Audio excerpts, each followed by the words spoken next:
Hello दोस्तों, section education में आपका स्वागत है। एसएससी दिल्ली पुलिस एग्जाम 2023 30 नवंबर थर्ड शिफ्ट का एग्जाम समाप्त हो गया। दोस्तों आज हम इस सेशन में 30 नवंबर थर्ड शिफ्ट में जो क्वेश्चन पूछे गए उन सभी क्वेश्चनों का एनालिसिस करेंगे। ये सभी जो क्वेश्चन होंगे दोस्तों 100% रिलेवेंट ऑथेंटिक क्वेश्चन होंगे विथ एक्स्ट्रा फैक्ट के साथ आपको बताया जाता है, ताकि नेक्स्ट आने वाले एग्जामों में आपको बेनिफिट देखने को मिलेगी। एक बताओ दोस्तों, यदि हमारे चैनल पर पहली बार आए हैं तो इसी तरह का सेशन प्राप्त करने के लिए हमारे चैनल को सब्सक्राइब जरूर कर लीजिएगा और बेल आइकन को भी प्रेस कर लीजिएगा, ताकि हमारे द्वारा जो भी सेशन आपको प्रोवाइड की जाए तो उसकी जानकारी आपको सबसे पहले मिलेगी। और जो भी एग्जाम होते रहते हैं दोस्तों उसका एनालिसिस अपने चैनल के माध्यम से करवाता रहता हूँ, तो इस चैनल को सब्सक्राइब जरूर कर लीजिएगा और अपने दोस्तों के साथ भी अधिक से अधिक शेयर कीजिए ताकि इसका सभी बेनिफिट उठा सकें। तो चलिए सेशन को शुरू करते हैं। क्वेश्चन जो पूछा गया था कि कौन राष्ट्रपति के चुनाव में भाग नहीं लेते हैं। तो राष्ट्रपति के चुनाव में जो है संसद से के जो मनोनीत जो सदस्य होते हैं वे राष्ट्रपति के चुनाव में भाग नहीं लेते हैं। तो आपका जो करेक्ट आंसर होता संसद के मनोनीत सदस्य आपका करेक्ट आंसर होता। इनसे संबंधित अन्य फैक्टों को देखें तो राष्ट्रपति के चुनाव में कौन भाग नहीं लेते हैं। तो संसद के मनोनीत सदस्य, राज्य विधानसभा से निर्वाचित सदस्य एवं मनोनीत सदस्य जो है इन सभी में भाग नहीं लेते हैं राष्ट्रपति के चुनाव में। वहीं देखें तो राष्ट्रपति के चुनाव में कौन कौन जो है भाग लेते हैं। तो संसद के दोनों सदनों से निर्वाचित सदस्य और राज्य विधानसभाओं के निर्वाचित सदस्य, ये सभी जो कि राष्ट्रपति के निर्वाचन में भाग लेते हैं।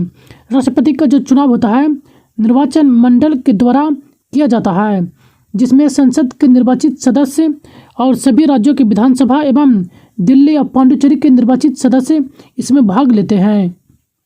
यानी कि दो एकमात्र केंद्र शासित प्रदेश हैं दिल्ली एवं पांडिचेरी, जिनके निर्वाचित सदस्य जो कि इसमें भाग लेते हैं राष्ट्रपति के चुनाव में। वहीं देखें तो राष्ट्रपति चुनाव के लिए जो है उम्मीदवार की जो आयु होनी चाहिए वो 35 वर्ष पूरी हो चुका हो राष्ट्रपति बनने के लिए, और वह भारत का नागरिक हो। राष्ट्रपति के चुनाव की प्रक्रिया का जो वर्णन किया गया है अनुच्छेद 54-55 में जो है इसका उल्लेख किया गया है। तो इन इम्पोर्टेंट फैक्ट को भी आप ध्यान में रखिएगा। नेक्स्ट क्वेश्चन पूछा गया था, श्रीलंका के उत्तरी भाग पर किस चोल शासक ने अधिकार किया था। इनके श्रीलंका का जो उत्तरी भाग था उस पर किसके द्वारा आक्रमण यानी कि अधिकार किया गया था। तो राजराज प्रथम जो कि चोल राजा थे, इनके द्वारा जो कि श्रीलंका पर अधिकार किया गया था। इनसे संबंधित अन्य फैक्टों को देखें तो ईस्वी 993 ईस्वी के लगभग जो है राजराज जो प्रथम थे वे चोल शासक थे, जिन्होंने विशाल चोल सेना के साथ जो है श्रीलंका पर आक्रमण किए थे और श्रीलंका के जो है अनुधारणधीर सम्राट जो कि पर विजय प्राप्त किए थे। चोल शासक जो कि राजराज प्रथम थे, जिन्होंने श्रीलंका के पर आक्रमण किया और वहाँ के जो शासक थे जो कि घबरा कर जो है भीम महिम पंचम थे श्रीलंका के शासक, जो कि श्रीलंका के दक्षिणी भाग में जाकर शरण ले लिए थे। जब राजराज प्रथम के द्वारा जब श्रीलंका पर आक्रमण यानी कि आक्रमण किया गया था तो वहाँ के जो शासक थे श्रीलंका के भीम 5 थे। वहाँ के जो शासक थे भीम 5 थे, जो कि वहाँ से भागकर जो है श्रीलंका के दक्षिण से भाग में जो है भागकर शरण ले लिए थे। उसी के साथ जो है राजराज प्रथम जब इस पर श्रीलंका पर अधिकार कर लेते हैं तो इसका जो नाम है मंडकीप चोल मंडलम के नाम से जो है इसको रखते हैं। यानी कि श्रीलंका का जो अधिकृत जो किया गया था राजराज प्रथम के द्वारा उसका जो नाम है चोल मंडलम जो है नाम रखते हैं। वहीं देखें तो चोल मंडलम को जो है अपना साम्राज्य का एक नया प्रांत के रूप में घोषित करते हैं और इस साम्राज्य की जो राजधानी बनाते हैं पोलनरूबा को जो है इस साम्राज्य की राजधानी घोषित करते हैं। तो इन फैक्ट को भी आप ध्यान में रखिएगा कि श्रीलंका के में जो अधिकार जो किए थे राजा प्रथम के द्वारा जो किया गया था उसका क्या नाम रखा गया था और इसकी राजधानी जो है किसको बनाए थे। तो पोलनरूबा को जो है इन्होंने जो है इसकी राजधानी बनाई थी। तो इन फैक्ट को भी आप ध्यान में रखिएगा। नेक्स्ट क्वेश्चन पूछा गया था, दक्षिण भारत के मंदिरों में बहुत विशाल जो प्रमुख प्रवेश द्वार होता है उसे जो है किस रूप में जानते हैं। तो दक्षिण भारत के जो प्रवेश द्वार होते हैं उसे गोपुरम के नाम से जानते हैं। तो गोपुरम आपका करेक्ट आंसर होता। इनसे संबंधित फैक्टों को देखें तो दक्षिण भारत के सबसे प्रसिद्ध जो मंदिर होते हैं उसे वे जो मंदिर होते हैं वो द्रविड़ शैली में निर्मित होते हैं। दक्षिण भारत के जो मंदिर होते हैं वो द्रविड़ शैली में निर्मित होते हैं। इनकी प्रमुख विशेषताओं को देखें तो मंदिर का परिसर में जो परिसर होता है, परिसर की दीवार के भीतर भीतर संलग्न होती है। वहीं देखें तो गोपुरम जो कि मंदिर का प्रवेश द्वार होता है। शिखर मंदिर के शीर्ष पर एक मुकुट तत्व है जो कि स्तूपिका या अष्टकोणीय गुंबदकार का होता है। मंडप यानी अक्सर जो है अभ्यारण्य में जो है मंदिर के प्रवेश द्वार के बीच में स्थित होता है। गर्भगृह जहाँ पर जो कि मुख्य देवता स्थित होते हैं, जहाँ पे मुख्य देवता स्थित होते हैं उसे जो है गर्भगृह कहते हैं। वहीं देखें तो कांचीपुरम, तंजावुर और मदुरै को जो मंदिर है, ये सभी जो मंदिरें हैं जो जिनका निर्माण जो है द्रविड़ शैली में किया गया है। तो इन सभी इंपॉर्टेंट फैक्ट को भी आप ध्यान में रखिएगा। नेक्स्ट क्वेश्चन पूछा गया था, नीति निर्देशक तत्व से क्वेश्चन पूछा गया था। ये क्वेश्चन में कन्फर्म नहीं हो पाए थे। तो नीति निर्देशक तत्व से देखें तो इसका जो उल्लेख किया गया है अनुच्छेद 36 से लेकर 51 तक जो है नीति निर्देशक तत्व का उल्लेख किया गया है। तो देख लीजिएगा बाकी जो है आपको क्वेश्चन किस रूप में पूछे गए थे। इनसे संबंधित अन्य फैक्टों को देखें तो भारत का जो मौलिक अधिकार है जिसकी उल्लेख जो है अनुच्छेद 12 से लेकर 36 तक किया गया है, जिसमें कुल 6 मौलिक अधिकार प्राप्त हुए हैं। जिसमें पहला जो कि समानता का अधिकार, जिसका उल्लेख अनुच्छेद 14 से 18 तक किया गया है। दूसरा जो कि स्वतंत्रता का अधिकार है जो कि 19 से 22 तक उल्लेख किया गया है। तीसरा शोषण के विरुद्ध अधिकार 23-24 और धार्मिक स्वतंत्रता का अधिकार जिसके उल्लेख जो है 25 से 28 तक किया गया है। संस्कृति और शिक्षा का अधिकार जिसका उल्लेख जो है 29 से 30 में किया गया है। छठा जो कि संवैधानिक उपचारों का अधिकार अनुच्छेद 32 में इसका उल्लेख किया गया है। अनुच्छेद 32 के तहत ही जो है सुप्रीम कोर्ट के द्वारा जो है 5 रिट जारी किए जाते हैं। तो इन फैक्ट को भी आप ध्यान में रखिएगा। नेक्स्ट क्वेश्चन पूछा गया था, साधारण नमक में कौन सा तत्व पाए जाते हैं। तो साधारण नमक में जो है सोडियम क्लोराइड पाया जाता है। तो सोडियम क्लोराइड आपका करेक्ट आंसर होता है। सोडियम क्लोराइड जो कि आमतौर पर साधारण नमक के रूप में जाना जाता है। यह जो है एक आयनिक यौगिक है जिसका अणुसूत्र जो होता है NaCl होता है। इसमें जो है सोडियम और क्लोराइड का जो आयनों का अनुपात देखें तो 1:1 में होता है। इनसे संबंधित अन्य फैक्टों को देखें तो KCl जो कि पोटेशियम क्लोराइड एक जो है यह धातु हाइलाइड पोटेशियम है जो कि पोटेशियम और क्लोराइड से बना एक लवण है। यह जो है गंधहीन होता है। इसमें सफ़ेद या रंगहीन कांच के क्रिस्टल ये उपस्थित होते हैं। यह जो ठोस अवस्था में पाया जाता है, जल में यह आसानी से घुलनशील भी होता है। पोटेशियम क्लोराइड जो कि आसानी से जल में घुलनशील भी हो जाता है। तो इन सभी फैक्ट को आप ध्यान में रखिएगा। नेक्स्ट क्वेश्चन पूछा गया था, मौलिक कर्तव्य जिसमें जीव जंतुओं के उल्लेख के बारे में बताया गया, यानी पर्यावरण के संरक्षण के बारे में बताया गया है। यह मौलिक कर्तव्य नहीं था, अनुच्छेद दिया गया था। किस अनुच्छेद में जो है जीवों के संरक्षण के बारे में वर्णन किया गया है। तो इनसे संबंधित फैक्टों को देखें तो अनुच्छेद मतलब किस अनुच्छेदों में जो है जीवों के संरक्षण के बारे में बताया गया है। तो जीव के संरक्षण के बारे में देखा जाए तो अनुच्छेद 51 के 1 का जो जी है जिसमें वन्य जीव सहित प्राकृतिक एवं पर्यावरण की रक्षा और सुधार समिति ये सभी नागरिकों का मौलिक कर्तव्य होगा। इसका उल्लेख भी जो है अनुच्छेद 51 का जी में किया गया है। नेक्स्ट अनुच्छेद 48 का ए में जो कि अनुच्छेद में किया गया है कि नीति निर्देशक सिद्धांतों के तहत जो है यह बताया गया है कि राज्य पर्यावरण की रक्षा और सुधार और देश के वनों और वन्य जीवों की रक्षा करने का प्रयास करेगा। तो आपका जो करेक्ट जो आंसर होता अनुच्छेद 48 का यह आपका करेक्ट आंसर होता, क्योंकि आपके क्वेश्चन में जो है अनुच्छेद पूछा गया था। और यदि मौलिक कर्तव्य पूछा जाए तो 51 का जी आपका ध्यान में रखेगा। यह भी क्वेश्चन जो कि पूछा जा चुका है, तो इसलिए जो इसे भी आप ध्यान में जरूर रखिएगा। वहीं देखें तो भारतीय संविधान के संवर्ती सूची में जो है अनुच्छेद 256 में जो है वनों और जंगली जानवरों की रक्षा करने का उल्लेख किया गया है। तो इम्पोर्टेंट फैक्ट को भी आप ध्यान में रखेगा। नेक्स्ट क्वेश्चन पूछा गया था, किस देश की संविधान से है विधि द्वारा स्थापित प्रक्रिया लिया गया था। तो विधि द्वारा स्थापित प्रक्रिया जो कि जापान के संविधान से लिया गया है, तो जापान आपका करेक्ट आंसर होता। विधि द्वारा स्थापित प्रक्रिया जो कि जापान के संविधान से ली गई है।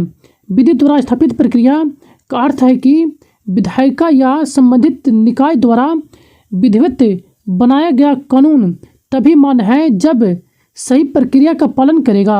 इनकी कोई भी विधि जब बनाया जाएगा तो वह सही कानून का जब तक मान्यता नहीं करेगा उससे लागू नहीं किया जाएगा, यह उल्लेख किया गया है। यही देखें तो कानून द्वारा स्थापित प्रक्रिया जो है यह वाक्यांश को अपनाकर जो है संविधान कानून को निर्धारित करने के लिए विधायिका को अंतिम शब्द जो है दिया गया है। नेक्स्ट देख लेते हैं कौन कौन से जो अनुच्छेद संविधान में कौन कौन से स्रोत किस देश से लिए गए हैं। जैसे कि केंद्र का प्रबल जो संघ है यह कनाडा से लिया गया है। संसद जो कि ब्रिटेन के संविधान से लिया गया है। प्रस्तावना यूएसए से लिया गया है। डीपीएसपी जो कि आयरलैंड के संविधान से लिया गया है। नेक्स्ट मौलिक कर्तव्य जो कि यूएसए यानी कि रूस से लिया गया है। राष्ट्रपति के चुनाव की प्रक्रिया यह आयरलैंड से लिया गया है। आपातकाल जो है जर्मनी से लिया गया है। तो इन इंपॉर्टेंट फैक्ट को भी आप ध्यान में रखेगा। नेक्स्ट क्वेश्चन पूछा गया था उस्ताद फयाज खान जो है किस घराने से संबंधित है। तो इनका घराना पूछा गया था। इनसे संबंधित और दो व्यक्तियों के नाम दिए गए थे। तो उस्ताद फयाज खान के देखें तो ये जो है आगरा घराना से संबंधित है। तो आगरा घराना आपका करेक्ट आंसर होता।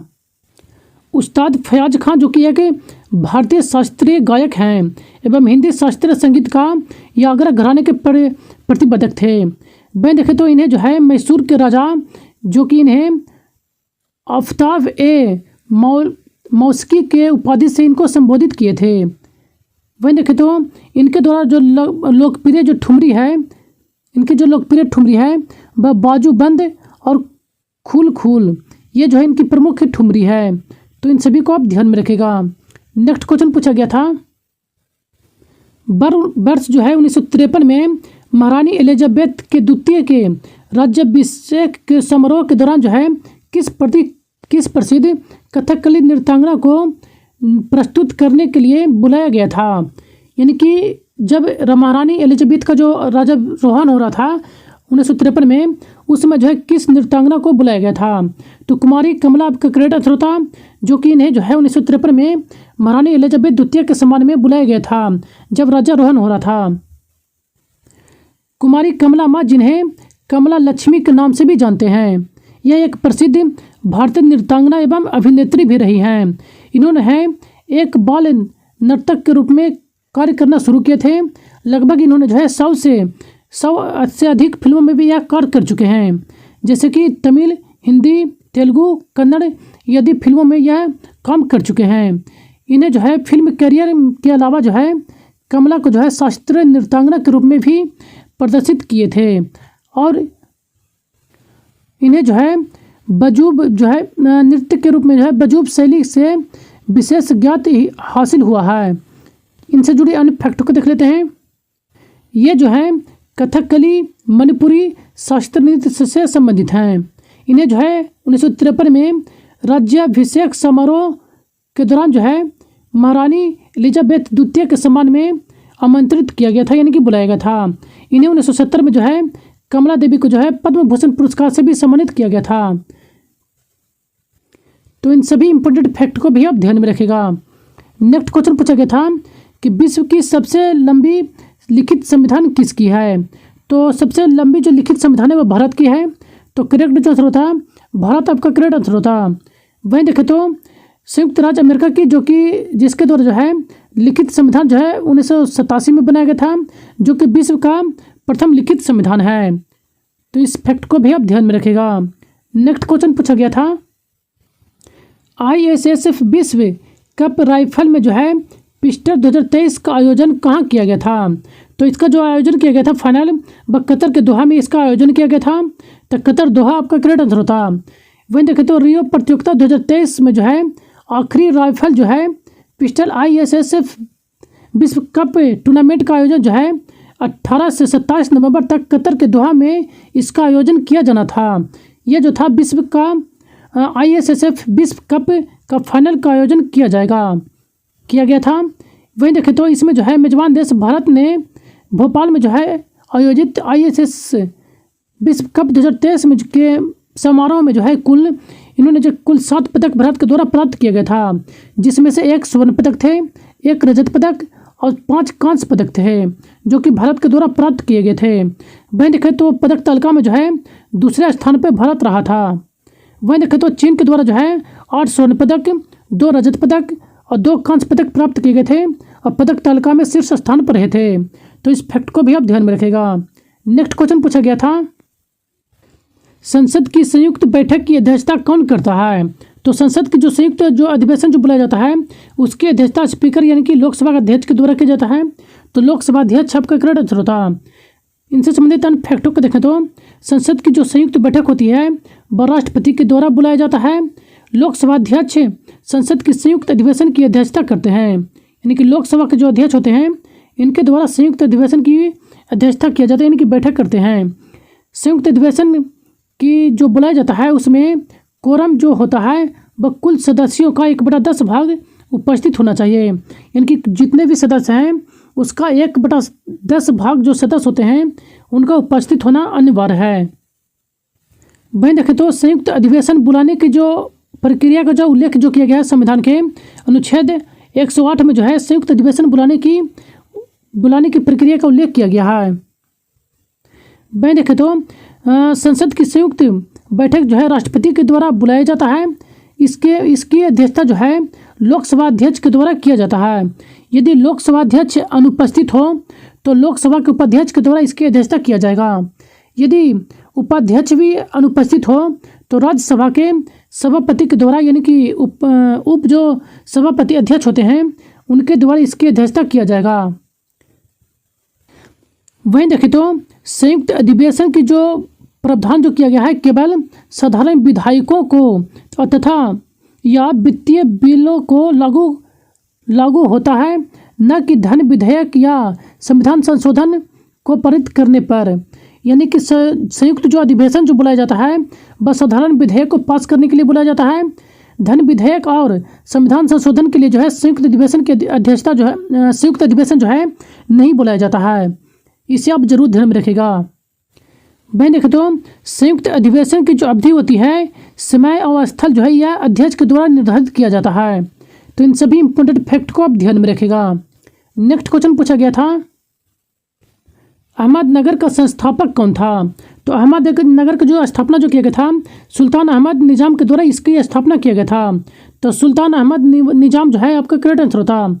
सुल्तान अहमद निवाज जिनके द्वारा जो है 15वीं शताब्दी के आसपास जो है एक शहर की नींव डाली गई थी जिसका नाम अहमदनगर रखा गया था। वहीं देखें तो जवाहरलाल नेहरू थे, इनकी एक पुस्तक है ए डिस्कवरी ऑफ इंडिया, इसमें जो है इस स्थान का उल्लेख किया गया है। वहीं देखें तो नई राजधानी अहमदनगर की नींव जो है 1494 में रखी गई थी। कहीं पर जो है 1494 और 1490 भी मिल सकता है। वहीं देखें तो 1490 जो कि अहमदनगर के संस्थापक अहमद निजाम खां जो कि बहमानी राजाओं के मंत्री निजाम उल मुगल के पुत्र थे। वहीं देखें तो अंततः जो है शाहजहां के काल में जो है 1637 ईस्वी में अहमदनगर पर गुलाम मुगल शासकों ने जो है कब्जा कर लेते हैं। तो इस फैक्ट को आप ध्यान में रखिएगा। नेक्स्ट क्वेश्चन पूछा गया था, आर्थिक सर्वेक्षण से संबंधित आर्थिक सर्वेक्षण के 2 शीर्ष पैदान कौन से हैं? तो आर्थिक सर्वेक्षण से संबंधित प्रश्न पूछा गया था, तो इसका हमें प्रॉपर जो ऑप्शन तो नहीं मिल पाए थे, तो इनसे संबंधित जो भी कुछ फैक्ट हैं आपको कवर करवा देता हूँ। आप इसे देख लीजिएगा कि आपके ऑप्शन में जो है किस रूप में पूछे गए थे। जैसे कि भारत का जो आर्थिक जो सर्वेक्षण है वह वित्त मंत्रालय के द्वारा जारी किया जाता है। यह एक वार्षिक जो है दस्तावेज होता है। यह आमतौर पर जो है केंद्रीय बजट से एक दिवस पूर्व जो है संसद में पेश किया जाता है। यह मुख्य रूप से जो है आर्थिक सलाहकार मार्गदर्शक में आर्थिक मामलों पर जो है आर्थिक मामलों के विभाग DEA के आर्थिक प्रभाव के द्वारा तैयार किया जाता है। तो इनमें से देख लीजिएगा कि आपके ऑप्शन में जो है किस रूप में पूछे गए थे। आर्थिक सर्वेक्षण से यही इंपॉर्टेंट फैक्ट हमें प्राप्त हो पाए थे। चलिए नेक्स्ट क्वेश्चन देख लेते हैं। नेक्स्ट क्वेश्चन पूछा गया था, 2023 के खेलो इंडिया यूथ गेम्स का 5वां संस्करण कहाँ आयोजित किया गया था? तो 2023 का जो 5वां संस्करण जो खेला गया था इसका आयोजन मध्य प्रदेश में किया गया था। तो मध्य प्रदेश आपका करेक्ट आंसर होता। 5वें खेलो इंडिया यूथ गेम्स का आयोजन जो है 30 जनवरी से 11 फरवरी के मध्य जो है मध्य प्रदेश में इसका आयोजन किया गया था। 13 दिनों तक जो है यह खेल प्रतियोगिता जो है 8 अलग अलग शहरों में इसका आयोजन किया गया था। यानी कि 13 दिनों तक यह खेल खेला गया था जिसमें 8 अलग अलग शहरों में इसका आयोजन किया गया था। और इसमें जो है कुल 23 खेल जो थे, इसमें जो खेल में जो है कुल 23 प्रकार के खेल थे, जिसमें से 6000 से अधिक खिलाड़ियों ने भाग लिए थे। वहीं देखें तो इस प्रतियोगिता में जो है सभी खेल जो है मध्य प्रदेश में खेले गए थे, लेकिन एकमात्र खेल स्काई साइकिल जिसका आयोजन जो कि दिल्ली में आयोजन किया गया था। तो इस फैक्ट को भी आप ध्यान में रखिएगा, एकमात्र खेल साइकिलिंग था जिसका आयोजन दिल्ली में किया गया था। तो ये मोस्ट इम्पोर्टेंट है, तो आप इसे ध्यान में रखिएगा। नेक्स्ट क्वेश्चन पूछा गया था, कोपेन जलवायु वर्गीकरण में कौन सा अक्षर आर्द्र महाद्वीपीय जलवायु को उल्लेखित करता है? यानी कि कोपेन जलवायु के अंतर्गत जो अक्षर के अनुसार जो विभाजित किया गया था, उसके अनुसार जो है कौन सा अक्षर जो कि महाद्वीपीय जलवायु को उल्लेखित करता है? तो अक्षर डी जो है इसका उल्लेख करता है। तो अक्षर डी आपका करेक्ट आंसर होता। कोपेन जलवायु वर्गीकरण के अनुसार जो है आर्द्र महाद्वीपीय जलवायु को जो है अक्षर डी से दर्शाया गया है। इसके अनुसार जो है कुल 5 समूहों में बांटा गया है। ए जो है उष्ण कटिबंधीय को दर्शाता है, बी शुष्क एवं सी जो है शीतोष्ण और डी महाद्वीपीय और ई जो है ध्रुवीय। इन सभी 5 को भी आप ध्यान में रखिएगा। नेक्स्ट क्वेश्चन पूछा गया था, वैनिटी फेयर उपन्यास किसकी है? तो वैनिटी फेयर जो उपन्यास लिखा गया था विलियम मेकपीस ठाकुर के द्वारा लिखा गया था। तो विलियम मेकपीस ठाकुर आपका करेक्ट आंसर होता। नेक्स्ट क्वेश्चन पूछा गया था, धर्म के अनुसार कुषाण शासकों ने कौन सी उपाधि धारण की थी? तो धर्म के अनुसार जो है कुषाण शासकों के द्वारा जो है देवपुत्र की उपाधि धारण किया गया था। तो देवपुत्र आपका करेक्ट आंसर होता।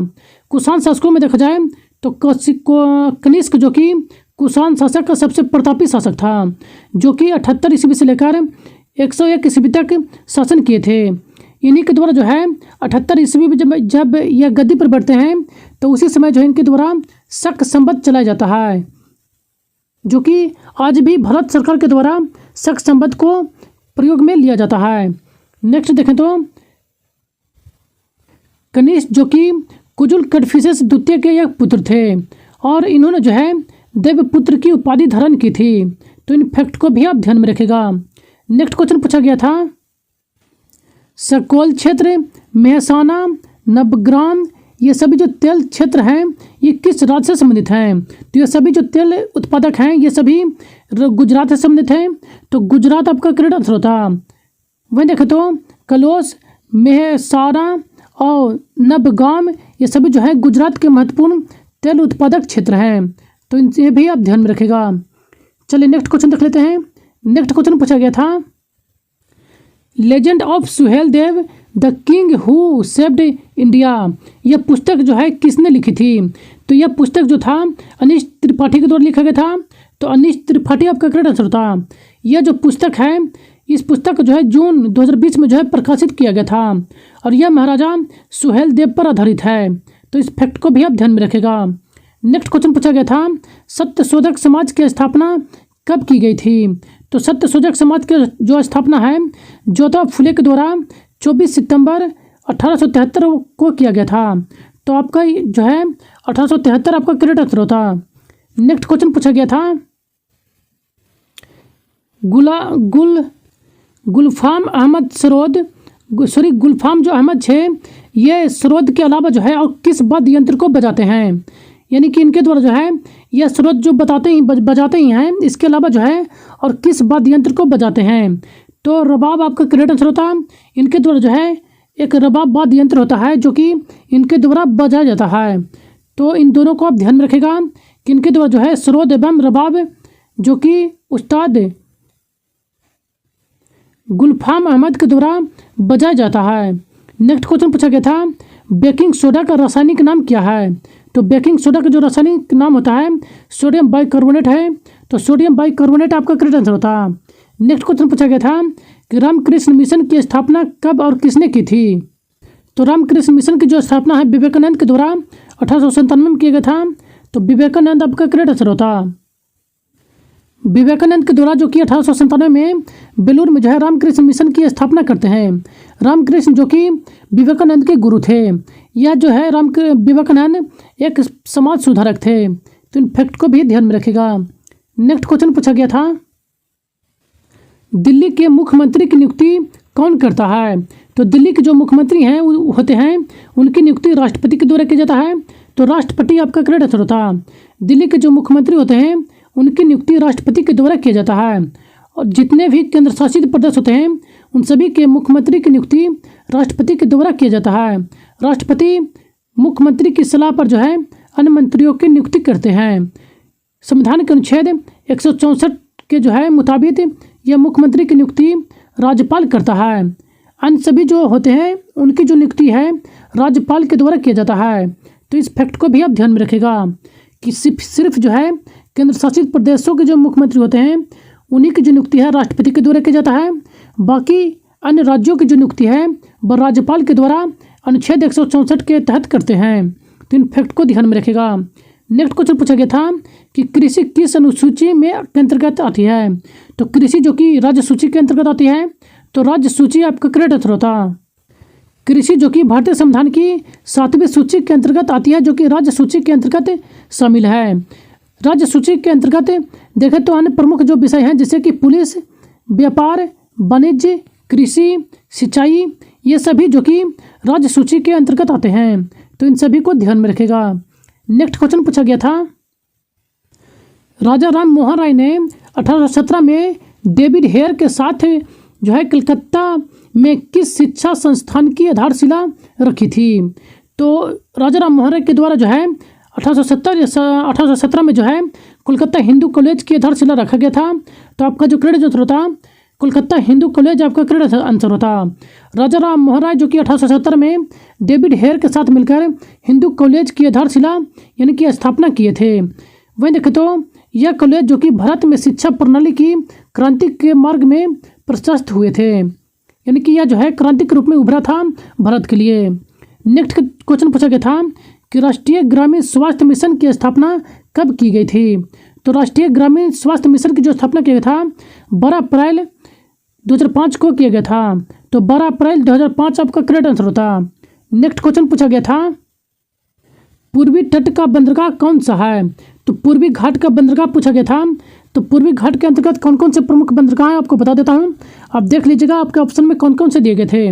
पूर्वी घाट के बंदरगाह के अंतर्गत देखा जाए तो कोलकाता, हल्दिया, पारदीप, विशाखापट्टनम, चेन्नई, कन्नौर, तूतीकोरिन, ये सभी जो है पूर्वी तट के बंदरगाह हैं। तो आप इनमें से देख लीजिएगा कि आपके ऑप्शन में कौन से दिए गए थे। नेक्स्ट क्वेश्चन पूछा गया था, डाबर की पत्ती पर हड़प्पा सभ्यता के कोण पर पानी निकालने के लिए लगाई गई थी।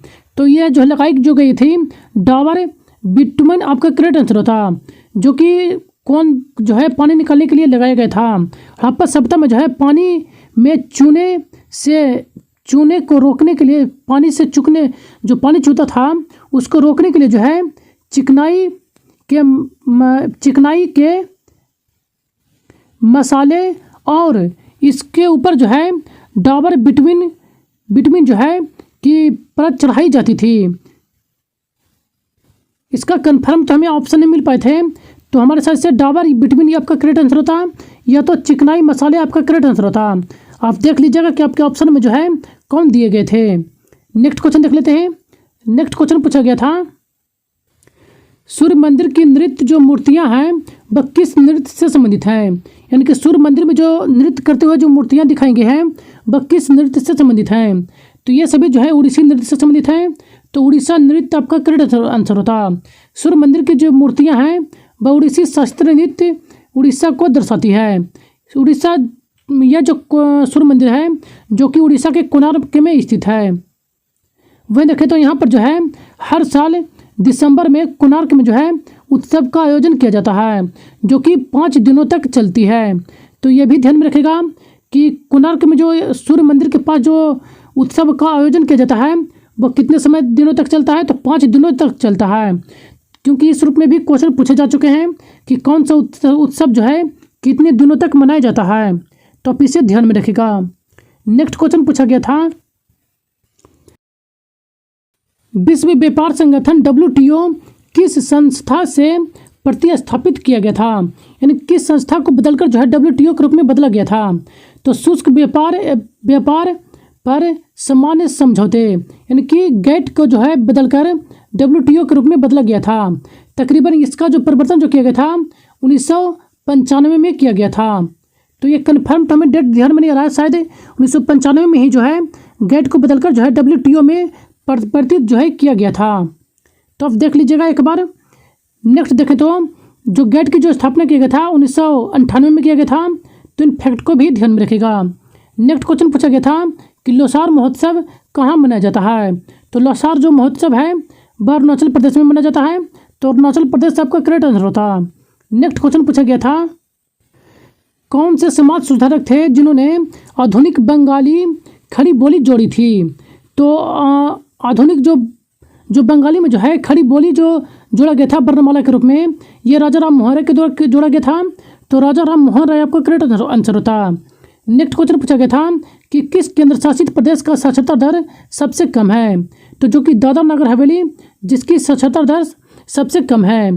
तो आपका जो करेक्ट आंसर होता दादरा नगर हवेली आपका करेक्ट आंसर होता। 2011 की जनगणना के अनुसार सबसे कम जो साक्षरता दर है वो केंद्र शासित प्रदेश में वह दादरा नगर हवेली का है। वहीं देखें तो इसकी जो साक्षरता जो दर है वह 77.24% है। तो इसे भी आप ध्यान में रखिएगा। नेक्स्ट क्वेश्चन पूछा गया था अगस्त 2021 में किसने 30 अगस्त 2021 को टोक्यो पैरा ओलंपिक में भाला फेंक F46 स्पर्धा में रजत पदक जीती थी। तो यह जो है देवेंद्र झाझरिया के द्वारा जीता गया था। तो देवेंद्र झाझरिया आपका करेक्ट आंसर होता। वहीं देखें तो भारत के देवेंद्र झाझरिया और सुंदर सिंह गुर्जर जो कि टोक्यो पैरा ओलंपिक में भाला फेंक के 47 स्पर्धा में जो है रजत पदक और कांस्य पदक जीते थे। वहीं देखें तो एशियाई पैरा ओलंपिक खेल 2023 में जो है पदक तालिका में कुल 15 स्वर्ण पदक भारत के द्वारा जीता गया था और यह जो है पदक तालिका में 6ठे स्थान पर रहा था। पैरा ओलंपिक एशियाई खेल जो हुआ था 2023 में, इसमें सुमित अंतिल जो कि चीन में झांगू में एशियाई पैरा ओलंपिक खेल में पुरुष भाला फेंक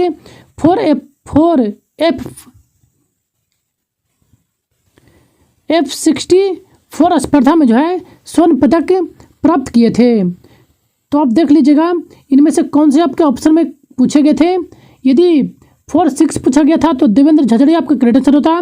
यदि 6-4 पूछा गया होगा तो सुमित अंतिल आपका करेक्ट आंसर होगा। तो आप देख लीजिएगा कि आपके क्वेश्चन जो है किस रूप में पूछे गए थे। नेक्स्ट क्वेश्चन पूछा गया था 36वें राष्ट्रीय खेल में सर्वाधिक पदक किसने जीते थे। तो 36वां जो राष्ट्रीय खेल हुआ था उसमें सबसे अधिक जो पदक जीता गया था वह सर्वश्रेष्ठ के द्वारा जीता गया था। तो सर्वश्रेष्ठ आपका करेक्ट आंसर होता। इनके द्वारा जो है कुल 61 पदक स्वर्ण पदक, 35 रजत पदक और 32 कांस्य पदक जीते गए थे। वहीं देखें तो 36वें जो संस्करण हुआ था इसका आयोजन गुजरात में 2022 में पहली बार राष्ट्रीय खेलों की मेजबानी किया गया था। तो इस इम्पोर्टेंट फैक्ट को भी ध्यान में रखेगा। तो आज का ये लास्ट क्वेश्चन है दोस्तों। यदि सेशन पसंद आया हो तो चैनल को एक लाइक जरूर करके जाइएगा और अपने दोस्तों के साथ भी अधिक से अधिक शेयर कीजिए ताकि इसका सभी बेनिफिट उठा सकें। और यदि हमारे इस चैनल पर पहली बार आए हैं दोस्तों तो इसी तरह का सेशन प्राप्त करने के लिए हमारे चैनल को सब्सक्राइब जरूर कर लीजिएगा। और इसका PDF आपको टेलीग्राम चैनल पर प्रोवाइड करा दिया जाता है जिसका लिंक आपको इस वीडियो के डिस्क्रिप्शन बॉक्स में मिल जाएगा। अब वहाँ से इसका PDF प्राप्त कर सकते हैं। तो सेशन बनाने के लिए धन्यवाद। Thank you.